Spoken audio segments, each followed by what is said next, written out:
Good morning, and thank you for joining us this morning at the First Unitarian Church of Alton virtual service on the second day of January 2022. Happy New Year to everyone. Due to the weather forecast, we are conducting this service virtually. I hope everyone is safe and warm at home. I'm Robin Berkeley, and I'm president of this congregation, and I also serve as a worship associate. The First Unitarian Church is a small lay-led congregation located in Alton, Illinois. We welcome everyone to this home of comfort, spirit, justice, and hope. Our mission is to inspire love and to seek justice. It is our hope that today, as we begin the new year, you will also be inspired to do the same. We are Unitarian Universalists. As I reflect back on 2021, I see a group of people dedicated to our church, even when we had to conduct services virtually like today. This demonstrates a commitment to the First UU, as well as a commitment to the values that we stand for as Unitarian Universalists. For this, I am grateful for all who stepped up and took on a little extra to make the church function as smoothly as it can, face-to-face and virtually. So thank you to our tech team, thank you to Joy and the music, thank you to all of our worship associates, and thank you to the board and church members who, ushers and what have you, who have just stepped up to do the work. And I greatly appreciate all of you. Today, we wrap up our year, and we're going to try to be as creative as we can to keep the rites and rituals that we love as true to form as we can. Our burning bowl ritual is no different. We are providing you with some reflection time today. I'm sorry that we couldn't do it face-to-face in a live situation, but here we are nonetheless. We're going to do our best. So we are going to be creative, can do this virtually, and I hope you take away what you need and give away what you no longer need to make 2021 all that you want it to be. Blessed be. We begin our worship with a prelude by our accompanist, Joy Heft.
If you have a candle nearby, please join me as I light my own and recite our unison words for the chalice lighting. We hallow this time together by kindling the lamp of our heritage.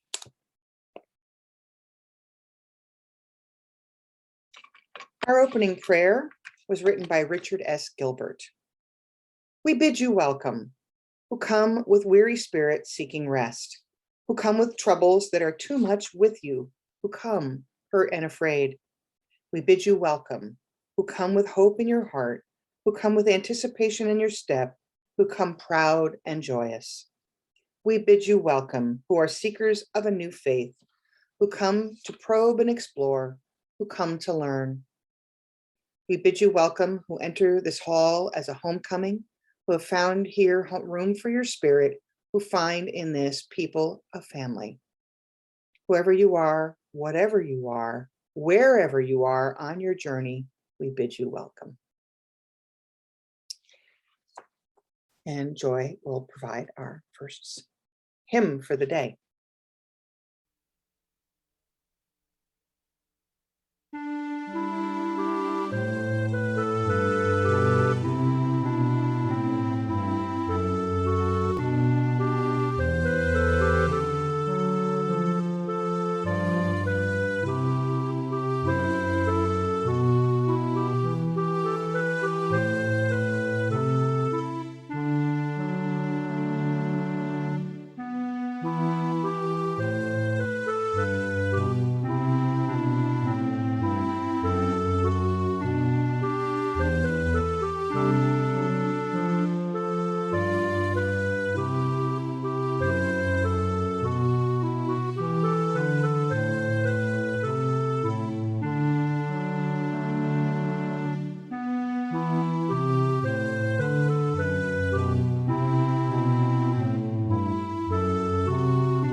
As we consider the past year and look to the new year, it is always a good reminder to ground ourselves spiritually with our 7 principles. These principles resonate with us on a regular basis, some days stronger than others, admittedly, but it is good to have a gentle reminder that we are all on this journey and we need to cultivate a practice of embracing these principles as we look to some difficult conversations ahead for us as a congregation. We call it a practice because that's what we have to do mindfully every day. Practice what it means to embody these principles, and we have to forgive ourselves when we drop the ball and don't quite meet those standards. So go gently and be gentle with ourselves and others. Our first principle is the inherent worth and dignity of every person. Our second principle, justice, equity, and compassion in human relations. Our third principle, acceptance of one another and encouragement to spiritual growth in our congregation. The fourth principle, a free and responsible search for truth and meaning. Our fifth principle, the right of conscience and the use of the democratic process within our congregation and in society at large. Our sixth principle, the goal of world community with peace, liberty, and justice for all. Our seventh principle, respect for the interdependent web of all existence of which we are a part.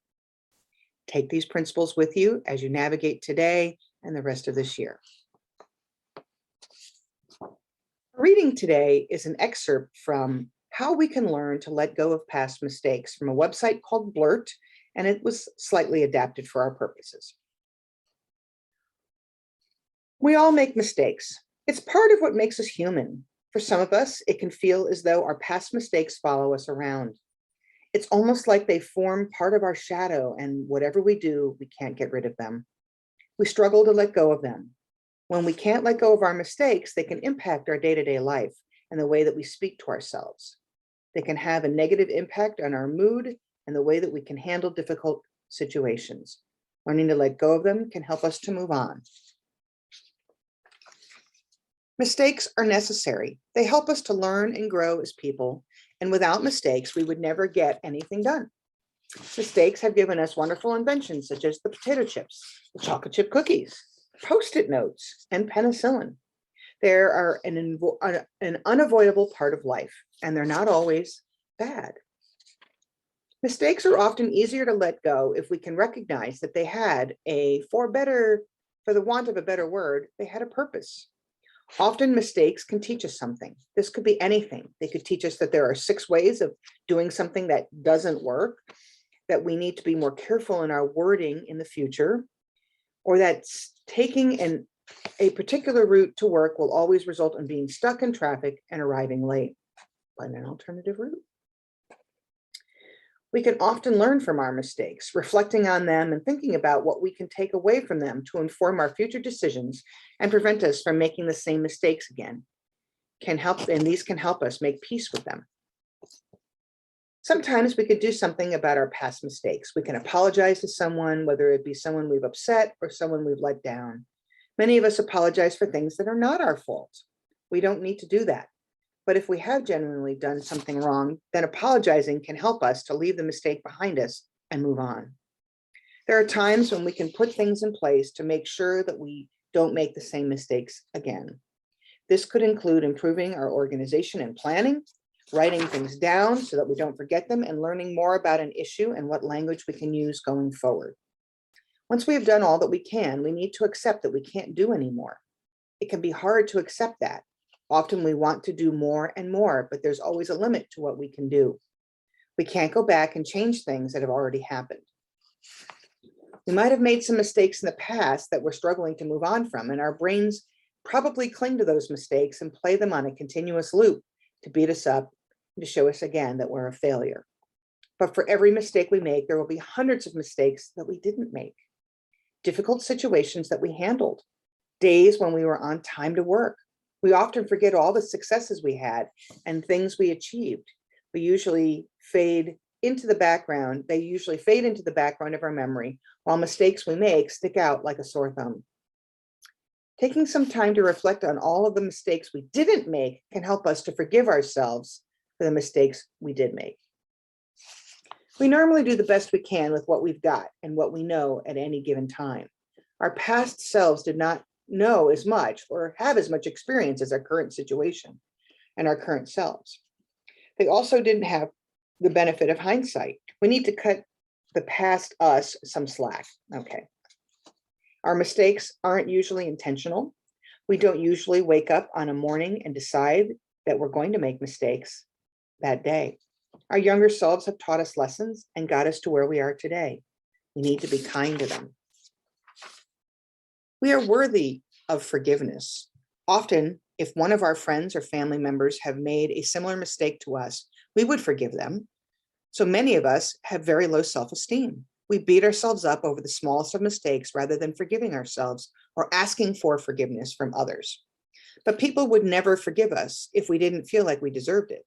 We are allowed to accept their forgiveness. Looking towards the future can help us to let go of past mistakes. We can use our mistakes to learn things, to inspire us to tackle a problem in a creative new way, and to make positive changes moving forward.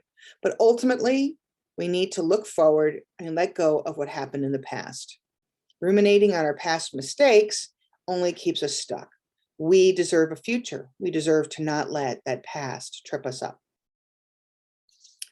Our next hymn is number 1031 in the Teal hymnal, Filled with Loving Kindness.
The new year calls us forward, filled with mystery. As we turn toward the new year, we take a final glimpse of the past year and reckon with all that it held for us. What parts of our lives, what things, ideas, people, or ways of living have become obstacles to our becoming the people we want to be, the people we need to be? What's holding you back? What's getting in the way of you living as fully as you'd like to? What might you burn away? What will you relinquish? If you want to, at your home, write a word or two on a piece of paper indicating what you want to let go of this year. Nobody will see it except you and the universe. Take a few minutes to reflect and write down what is in your heart and mind as you listen to the crackle of the flame.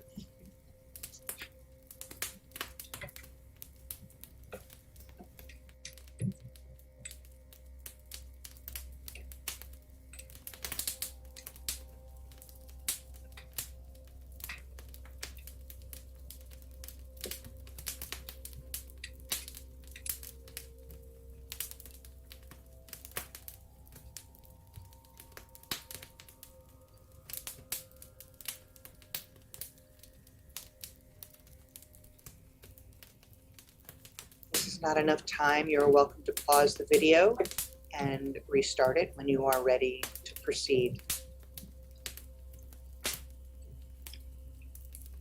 After you have written down your thoughts, you can ceremoniously crumple it up and toss it in the garbage, toss it in your fireplace, take a big bowl or burn it in the big bowl in front of you, or hold it aflame in front of your home chalice. But the goal here really isn't the symbolic act of burning, but it's the emotional act that we take to look at that past and make a commitment, an intention to move forward into this new year and not dragging that baggage with us.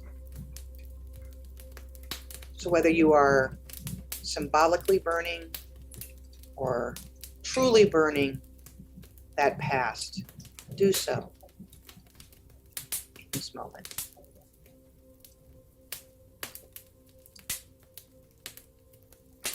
If the past year held joy and growth for you, may that sweetness continue to bless you. If the past year held pain and bitterness, may you be relieved of those burdens and renewed for the journey ahead. Let us look to the new with hope, with curiosity about its many unknowns, and with faith in our strength to navigate it with grace. Take a few minutes to just bask in the virtual warmth of that fireplace. I love to just close my eyes and listen to the crackle of the wood, the snapping, the popping. I can imagine the smell pine cones. I can imagine that warmth on my face and my hands as I sit in front of that fire.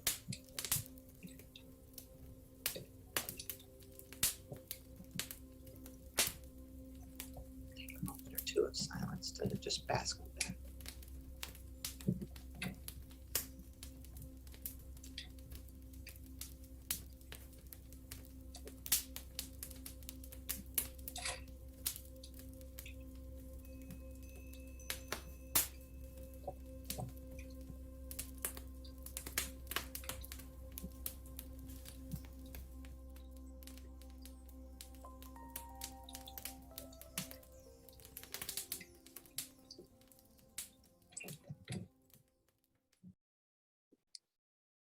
Open your eyes and return to our service.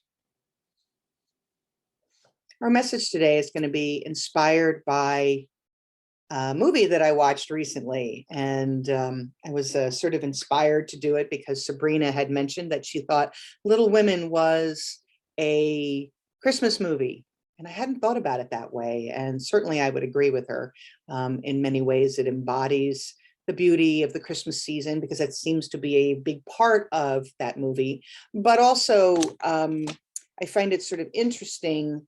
As I was watching the movie, I was reminded that Louisa May Alcott and the March family in the movie, and of course the books, were basically Unitarian Universalists. They were transcendentalists, which really sort of got embraced and enmeshed in with Universalism and the Unitarian Universalist movement. And of course, Louisa May Alcott is a known Unitarian and practiced as a Unitarian. And I really love the movie because I think about the hardships that the March family faced. They had so much in their life, and then they lost money. Their father then went off to war to minister in the Civil War. And you think about no matter what, although they struggled with things, and there were moments, ups and downs, where you heard Jo March talk about how she didn't feel like she could hold her temper, or that she was not as talented or as beautiful as her sisters. You hear Beth, giving of herself so gently, but feeling like she just couldn't stand up to the standards that her own sisters held. Amy, who was a little vain, but really did have a big heart and learned and grew over the course of the book. And then Meg, of course, trying to find her way and recognizing in the movie version that I watched, having her stand up for the slaves who were making the silk for the silk dresses that all the very fancy young ladies were wearing as they were at their party and at their cotillions and coming out. And being introduced to society, and show she didn't really want to wear silk because of what it represented. Certainly didn't want to buy the silk. And while a few people were like, well, it's sustainable, this was not made from the South where the slaves labor was. It was something that was so deep within her, principally, how important it was for her to hold on to those values and be consistent in her values over her life. And I was really struck by how important that is for us to truly explore who we are this time of year, in our ability to give to people as we can, in our ability to let go of those pains and sorrows and sufferings that we've had. When I think about Jo, so disappointed that she didn't get to go to Europe, but her younger sister did. And that tension that was always between her and Amy. And that Amy got to go, and Amy got her boy. She got Laurie in the end. And that in many ways made Jo sad, but also she loved her sister and she loved Laurie and she was happy for them. And Jo found her own path, her own way, at a time when women were not given a lot of rights and freedoms and abilities. She was a suffragette. She worked, not Jo, but Louisa May Alcott, who wrote Jo in her own image. Louisa May Alcott was a suffragette rather, and she believed that women had the right to vote, and she believed strongly that women should have a voice in society simply because that they were important to have a voice. And so it's lovely to watch this, but also recognize that this is a great lesson for all of us, right? How do we look at the pains and sufferings that we've had in our past, the struggles that we've had with community, our own individual community, our family units, our church unit, all these struggles that, people have on a regular basis, and recognizing that we're human beings and we're going to make mistakes. And there were plenty of mistakes that, people that I've made, I can tell you certainly, things I may have said, things I may have done that may have created harm for people. And I ask for your forgiveness if I've done so. And I hope that we can do that for each other. And I know that it's often very difficult when there are tensions and high tensions between people, and we say things sometimes that may hurt each other. And I just wanted us to be aware of these things. And I wanted us to maybe model ourselves as we go through life about, thinking about our church life here, thinking about the March family and how they pushed through even when things were hard. And even when there were harsh words between them, they forgave each other and they loved each other, and they were ready to continue to build their relationship with each other. We've got some tough stuff ahead of us, as we've been saying for a while, certainly since we had our first Stay and Go task force meetings and town hall meetings a couple of years ago, led by Lee and Shar. And these are tough decisions. And this is not unusual to take this amount of time. I want you all to be aware of this, right? It's not unusual to take this amount of time to get to this place where we are ready to have the difficult conversations about whether or not we're ready to let go of our church building, or ready to do the hard work to stay where we're at, because both ways is hard, right? The emotional tie to this building is strong, but the emotional concerns that we have about not having an accessible building, and good parking, for people to be able to get in and out of our building pretty readily is really important. And so I think that we have to recognize that there's going to be high emotions on all sides, and we're going to fight, and we might have some harsh words. I hope we don't, but we might. And I want us to recognize this, love each other, remember our 7 principles, remember our commitment to each other to inspire love and to seek justice. And what is the just and fair thing for us to do about this building? What is the just and fair way to handle this process? So I've been really intentional, whether and not you recognize this, I've been very intentional about, with the board, about us taking our time to make sure we have all the information we need to be able to make an informed decision about whether or not it makes sense to stay here. So keep this in mind, please, because it's really important as we get ready to have our mid-year meeting at the end of January. I believe it's January 23rd, if I'm not mistaken. We will be having some information that we'll be sharing with you about the research that we've done and what we know so far about what's feasible or not feasible to be in this building, what the punch list is for items that we would need to stay, and whether or not it's even something that we can reasonably do.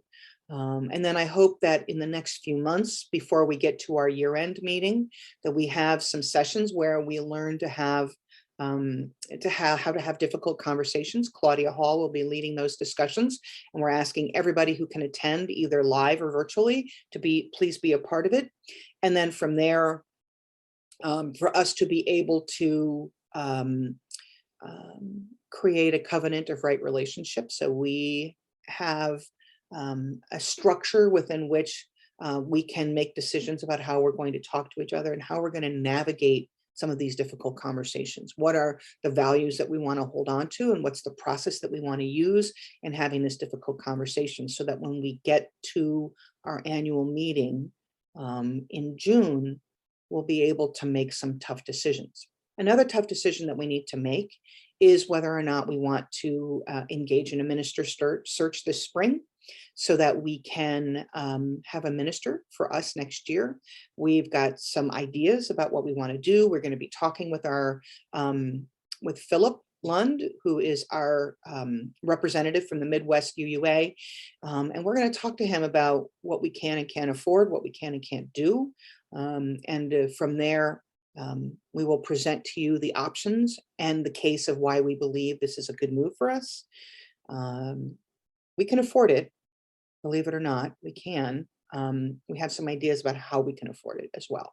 So we do know historically that churches struggle to grow without having a minister. And one of our struggles right now is having a critical mass of people to hold up the infrastructure of the church. And so I think that in many ways, if we want this church and we want it to sustain and we want it to continue to do its work here in the Metro East, we need some help and spiritual leadership. And I've worked very hard with the board to try to fill that void, right, of spiritual leadership, because, as the president of the congregation, I feel an obligation, right, to make sure that that we're stable and we're solid and we can do that work. But I'm not a trained minister. Nobody on the board's a trained minister. And none of our worship associates are trained ministers. So what we're doing is filling a gap. And I think we need more. And I know I would like the help as the president of the congregation, is to have somebody take on that responsibility, the spiritual life of this church, not just the financial and infrastructure. That's my job, and I'm excited about that, and our job as a board. But I would love to see somebody sort of step in and take on the spiritual responsibilities. I think we desperately need that. So back to the core of my message in Little Women and letting go and moving forward. And I just love that story as sort of a lovely parallel for us to hold on to. It embodies our UU values, and it inspires us. It certainly inspires me to realize that even when things are tough, that you can still love each other and still give to each other and give to your community. And you look at the story of Beth, who, even when things were hard for her, she always made sure she took care of the Hummels. Even though that ended up causing her to get ill and was ultimately the result, ultimately what she died of. She still was willing to give back. She was still willing to give of herself for others. And when I think about some of the people that we lost just this year, we lost Cicely Tyson, we lost, Betty White, we lost Desmond Tutu. I'm sort of reminded of the sermon I did a couple of months ago, where it's like, it's at some point we have to stop pulling people out of the river, and we have to kind of go upstream and figure out, why they fell in the river in the first place. And you know what? We still need both. Yes, we do need to pull people out of the river, but we also need to figure out, part of our work is kind of going upstream to do that. So I think about the legacy that people left us, right? For us to be thinking about what we should be doing as a congregation in our community, what we should be doing as individuals in our lives, in our families, in our interpersonal relationship, what we should be doing as UUs to help the world be a better place. So let's let Little Women and Louisa May Alcott inspire us for a wonderful and epic 2022. Thank you. We offer this gentle reminder that our community of faith is supported only by your giving. We need each other, and in times of trial, we need each other even more. You can give your time, talent, or treasure to support the church. Please do. All gifts are accepted and appreciated. You can make your financial donation to the church, mailing your gift to the First Unitarian Church of Alton, P.O. Box 494, Alton, Illinois, 62002. You can give electronically by searching for First Unitarian Church of Alton on the Givelify app or link on our webpage. And you can also give via PayPal, which is a link on our website. So give what you will, whatever you're able to give. It's always appreciated, and you are a generous people. Join me in our offering prayer. May your offering equip us to inspire love and seek justice. Our final hymn will be handled by Joy.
Our announcements for the week, we just have a few.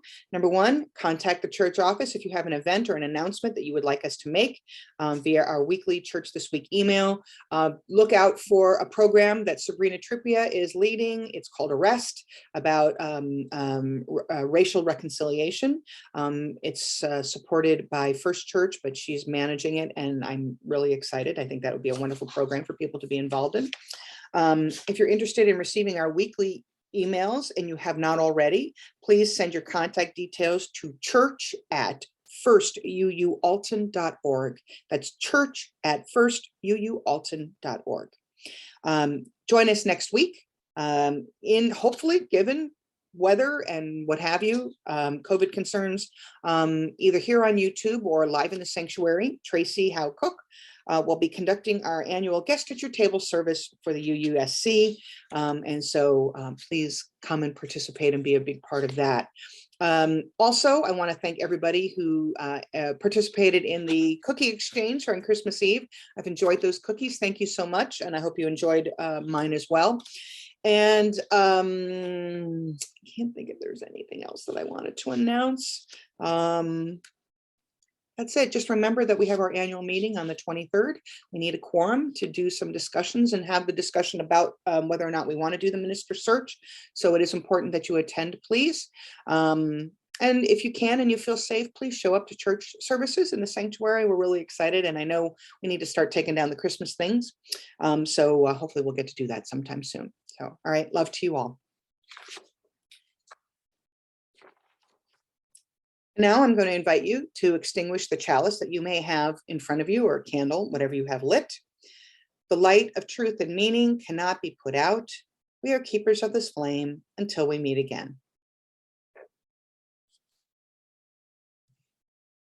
Our closing words are from Mary Oliver. I was inspired by a friend this morning, and I decided I wanted to change my closing prayer. It's called The Journey. One day you finally knew what you had to do and began, though the voices around you kept shouting their bad advice, though the whole house began to tremble and you felt the old tug at your ankles. Mend my life, each voice cried, but you didn't stop. You knew what you had to do, though the wind pried with its stiff fingers at the very foundations, though their melancholy was terrible.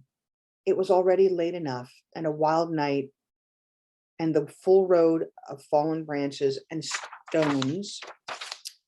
But little by little, as you left their voices behind, the stars began to burn through the sheets of clouds, and there was a new voice which you slowly recognized as your own, that kept you company as you strode deeper and deeper into the world, determining to do the only thing you could do, determined to save the only life that you could save. Amen. Blessed be. Happy New Year. And I hope you enjoyed our service today.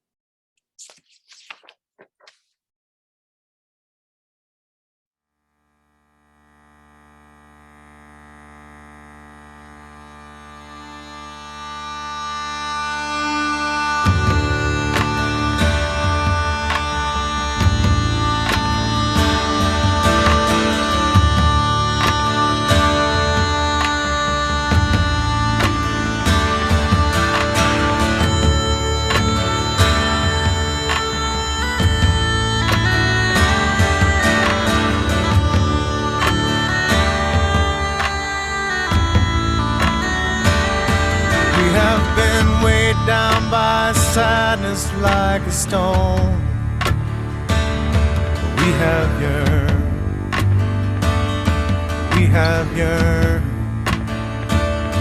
We have sometimes felt so utterly alone. While we turn,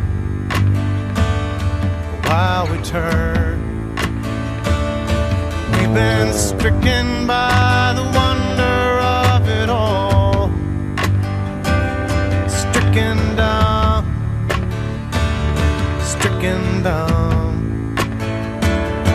We have sometimes felt so faint we want to fall.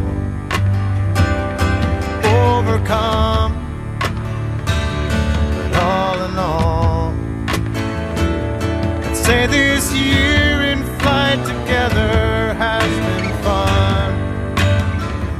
What say we make one more circle around the sun?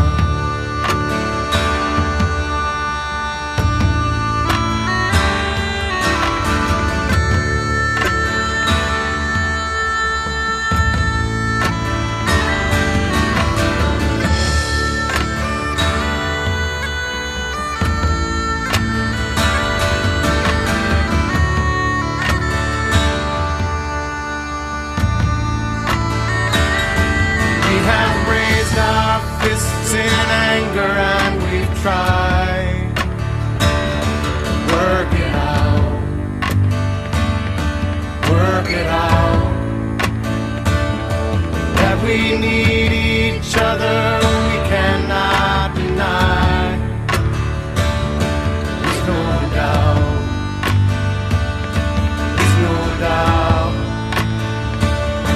let us leave another dream in outer space while we're turning